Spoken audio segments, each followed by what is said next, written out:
Bonjour tout le monde.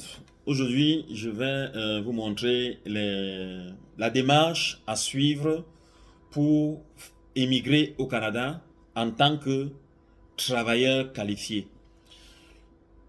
Comme vous le savez tous, les Canadiens ont besoin de toutes sortes de travailleurs, mais qualifiés. Ils n'ont pas besoin des gens qui ne savent rien faire. Ils ont besoin, ça veut dire que même si tu travailles dans un magasin et que tu es chargé de classer seulement les produits dans les supermarchés, comme le font beaucoup de nos confrères en France et partout d'ailleurs, il faut avoir une attestation qui certifie que oui, vous êtes qualifié à faire ce métier-là. C'est un métier et c'est autorisé au Canada. C'est accordé. Ils ont besoin. Ils ont besoin même des gens qui travaillent, même si tu cueilles les tomates ou bien tu cueilles les raisins et que tu as un certificat qui prouve que tu sais faire ce travail-là, tu peux émigrer au Canada. Oui, ils en ont besoin. Tu es électricien, tu es mécanicien, tu es ingénieur, tu es soudeur, tu es chauffeur. Même si tu es chauffeur avec un permis B, je précise bien, un permis B, taximan au Cameroun, et que aimerais bien aller travailler au Canada, comme par exemple un chauffeur livreur, distributeur, porte à porte, oui, ils en ont besoin. Mais il faut avoir une attestation qui certifie que oui, effectivement, vous pouvez faire ce travail. Vous êtes qualifié, pardon, à faire ce travail-là. Donc, voilà un peu ce type de travail. Vous êtes infirmier, vous êtes médecin, vous êtes professeur. Comme par exemple au Cameroun, là, dans mon pays, là, les professeurs sont mal payés, chicotés et disons, ils n'ont même pas dit, ils sont sans voix, sans parole. Donc c'est comme inexistant. Vous pouvez déjà emmagasiner un peu d'argent. Je vous dis, de vous donner la procédure. Vous n'allez plus aller dans les agences de voyage qui vous prennent les 3, 4, 5, 6 millions, vous proposant vous miroitant en disant que bon voilà, ils vont vous faire voyager. Parce que j'ai fait cette vidéo, parce que je montre les étapes à suivre, parce que ces gens d'agents qui ont des agences de voyage sont des arnaqueurs, des gens qui prennent de l'argent parce que il ne faut pas, il y a tout sur internet là, il y a tout, tout est là. Donc ce qui fait donc qu'il ne faut pas aller à la Sorbonne pour connaître cela. Donc c'est un peu ça. Je vais vous donner toutes les étapes. Étape, c'est-à-dire pas à pas. Et si dans le cas contraire, vous avez des difficultés, vous me faites pas un commentaire parce que je ne lis pas les commentaires. Vous m'écrivez en inbox et puis maintenant je vais vous répondre. Donc, j'étais en train de dire que le Canada a besoin des ouvriers qualifiés. De tout bord. Comme j'ai énuméré, taximan, comme tu es taximan là, comme ils sont pleins.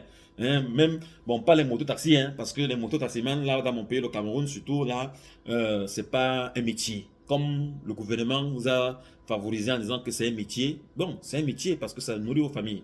Je ne dénigre pas, hein, je ne suis pas en train de dénigrer. Excusez-moi d'avance. Mais c'est juste, je suis juste là pour faire euh, une démonstration pour montrer à ceux qui ont besoin comment faire pour émigrer au Canada en tant que travailleur qualifié.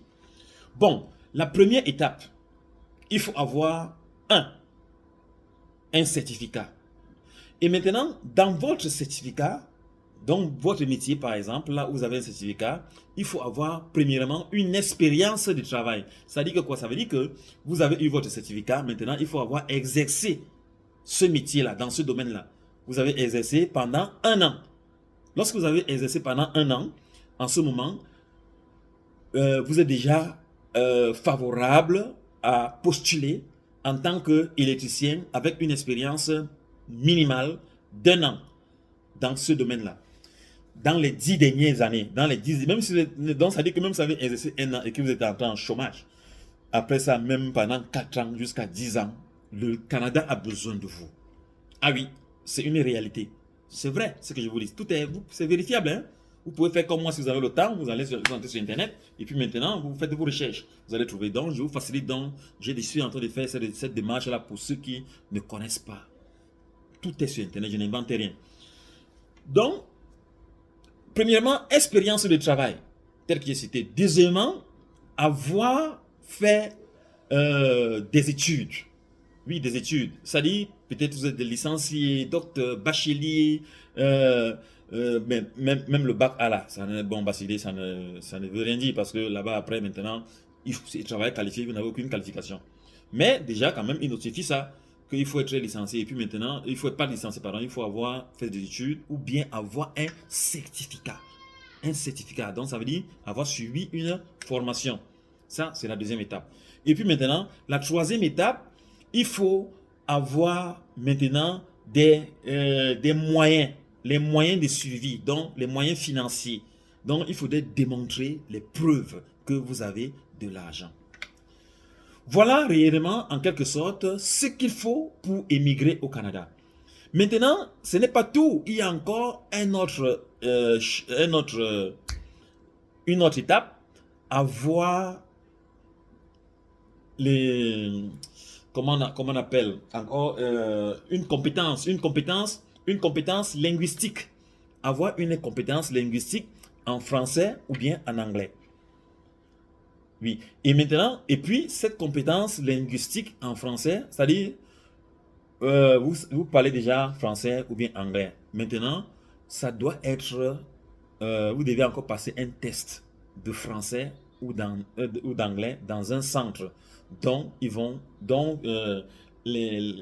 l'adresse est là.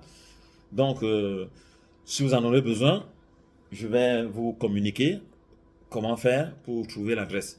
Donc, et puis maintenant, donc voilà donc les étapes à suivre. Il y a expérience de travail, avoir un certificat, et puis maintenant des compétences linguistiques, et puis des moyens financiers de suivi.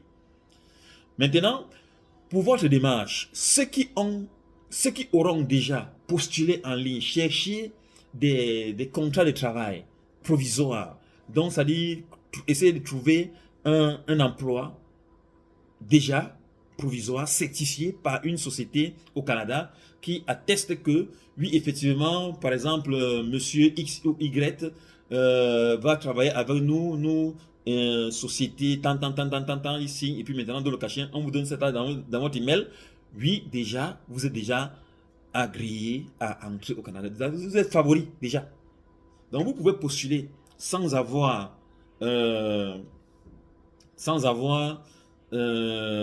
déjà une proposition de travail, n'est-ce pas?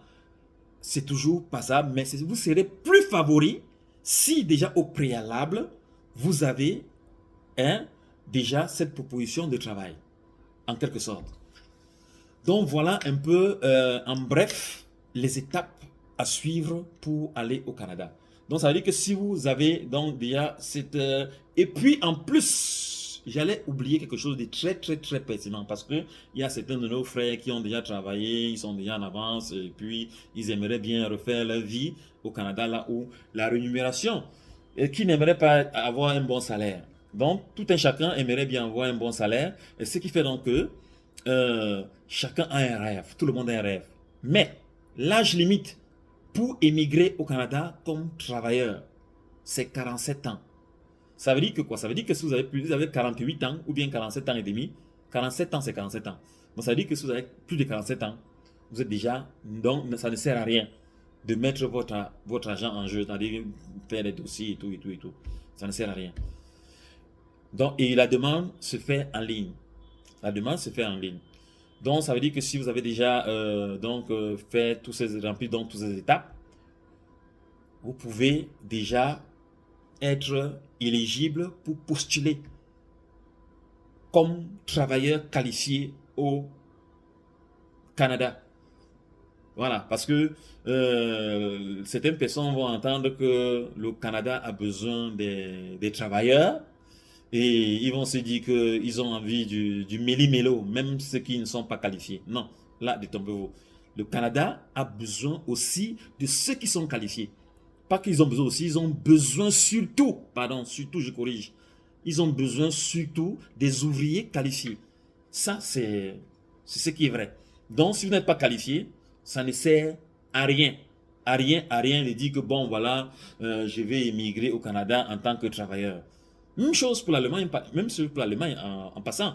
L'Allemagne a besoin des travailleurs, mais des travailleurs qualifiés. Pas des gens qui n'ont aucun certificat.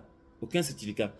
Et puis maintenant, pour ceux qui ont les certificats et non des diplômes, ceux qui ont les diplômes également et les certificats, ces diplômes et ces certificats doivent être légalisés, traduits.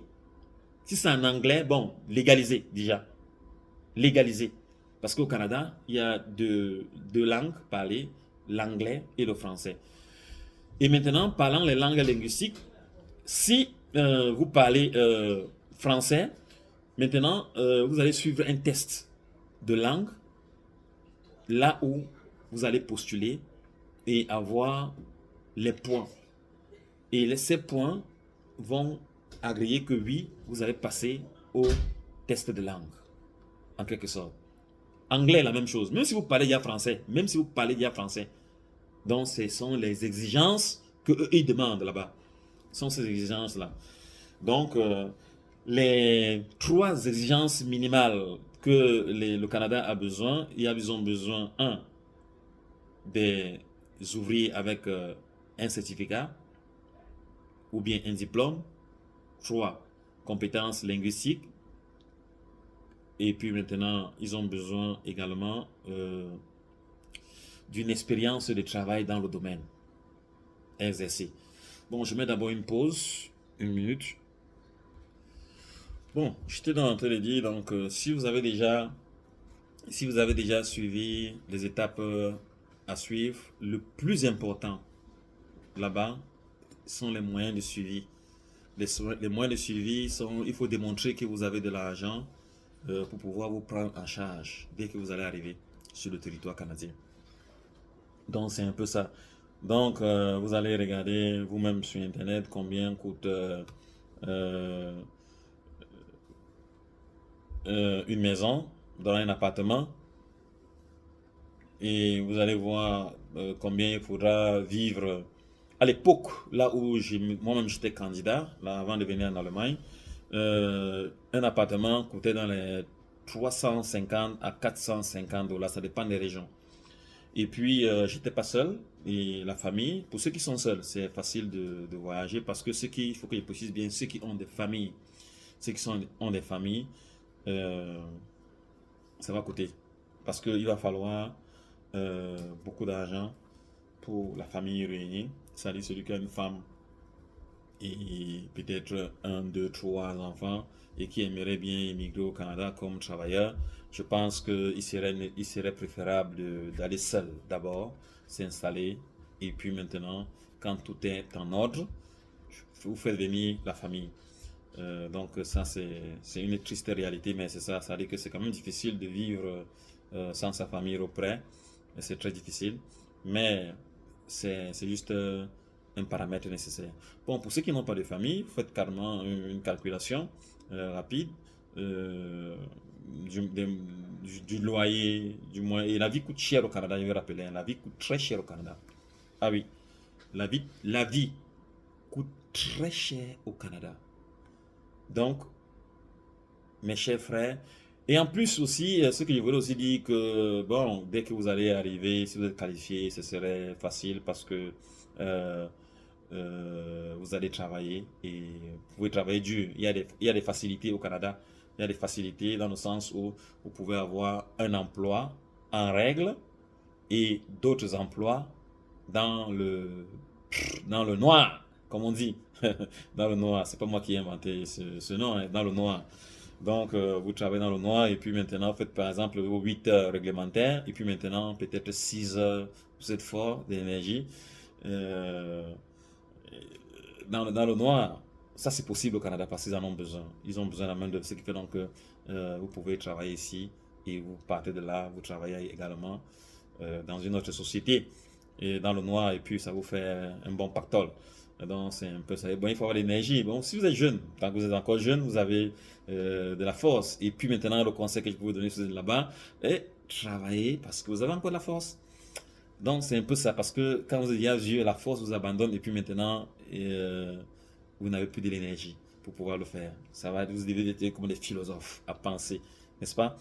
Bon, c'était juste une partie de plaisanterie, car c'est un peu ça la vie. Mais une plaisanterie dans la réalité, hein. C'est un peu ça. Donc, si vous avez l'opportunité de travailler, travaillez quand vous avez la force. Parce que après, vous êtes Dieu, ce sont les coups battus, c'est tout et tout, vous ne pouvez plus rien faire.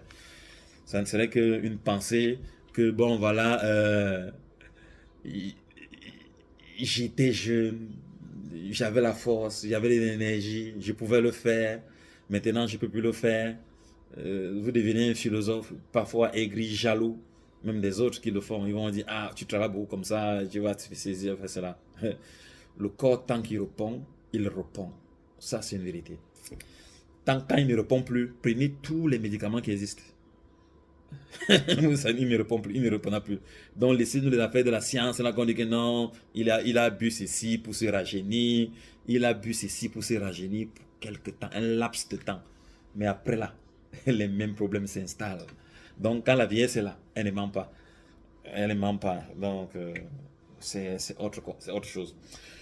Bon, mes chers frères et sœurs, mes chers parents qui aimeraient bien envoyer leurs enfants au Canada, dans cette vidéo, je vais faire un condensé également. Maintenant, je vais parler un peu pour ceux qui veulent aller étudier au Canada. Un, pour ceux qui veulent aller étudier au Canada, il faut beaucoup d'argent. Parce que la pension au Canada, l'année scolaire, c'est de 12 à 20 000 dollars. Je répète, 12 à 20 000 dollars. Donc, pour ceux qui ont, envie d'aller étudier au Canada, au Canada, sachez que la procédure est facile. C'est la même chose comme pour venir en France, pour venir en Belgique, en Allemagne, en Italie. C'est la même procédure partout. C'est la même procédure. C'est-à-dire que quoi? Ça veut dire que si tu vas aller au Canada, comme étudiant maintenant, premièrement, tu dois faire une demande administrative pour légaliser ton baccalauréat, ton diplôme, peut-être ta licence. Et puis maintenant, si tu vas aller suivre peut-être un master ou bien quoi, je ne sais pas quoi, vous devrez légaliser, avoir l'équivalent. Un. Deuxièmement, il faudrait trouver une école là-bas au Canada. Il faut trouver une école. Et puis maintenant, il faut les moyens de survie. Les moyens de suivi. Il faut les moyens de suivi. Donc, ce qui fait donc que ça demande beaucoup d'argent. Et surtout l'inscription, d'abord au préalable, c'est de 12 000 à 20 000 dollars suivant les facultés. Voilà. Selon les facultés, vous allez payer. Donc, si vous avez, tandis que en Allemagne, il y a des régions en Allemagne là où l'université est gratuite. Oui, en Allemagne, il y a des régions parce que l'Allemagne est fédérale. Et chaque État fait ce qu'elle veut. Donc, ce qui fait donc que, par exemple, Baden-Württemberg peut dire que ici, moi, l'école, c'est gratis. Voilà. Donc, les gens ont droit à l'éducation gratuitement. Et puis maintenant, l'autre région va dire, bon, voilà, on paye 400 euros. L'éducation, par exemple, les universités en Belgique, par exemple, euh, ça coûte 500 euros l'université en Belgique. En Italie, c'est 400 euros.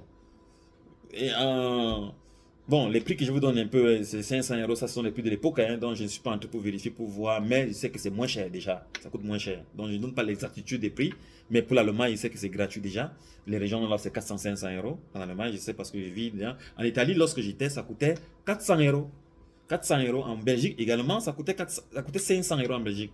Donc maintenant, je ne sais pas combien trop ça coûte. Mais imaginez un peu, faites un peu une différence entre 400 euros ou bien 500, prenons même 1000 euros.